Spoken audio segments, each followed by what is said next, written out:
గాంధీభవన్కు వస్తున్న యాదవ కురుమ సోదరుల అరెస్టుపై మాజీ మంత్రి హరీష్ రావు ట్విట్టర్ వేదికగా స్పందించారు.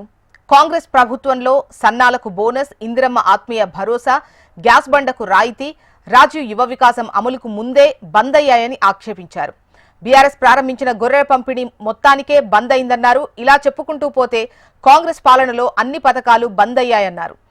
ఆత్మశుద్ధి లేని యాచార మదియేలా, బాండశుద్ధి లేని పాకమేళ అన్నట్టు కాంగ్రెస్ పరిస్థితి ఉందని ఎద్దేవా చేశారు.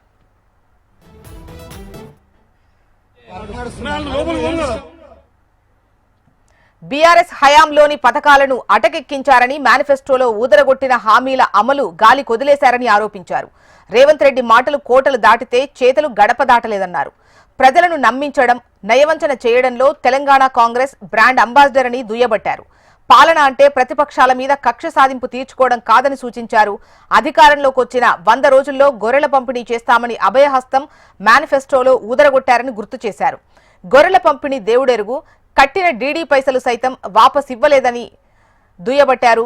రేవంత్ మాటలు విని విసిగిపోయిన యాదవ కురుమ సోదరులు గాంధీభవన్కు గొర్రెలు తీసుకొచ్చి నిరసన తెలిపారన్నారు. కాంగ్రెస్ మోసాన్ని గుర్తించి అన్ని వర్గాల ప్రజలు ఏకమై గాంధీభవన్కు పోటెత్తక ముందే కళ్లు తెరవాలని సూచించారు. చెప్పిన గ్యారంటీలు, ఇచ్చిన హామీలు ఇకనైనా అమలు చేయకుంటే ప్రజల నుంచి తిరుగుబాటు తప్పదని హెచ్చరించారు హరీష్.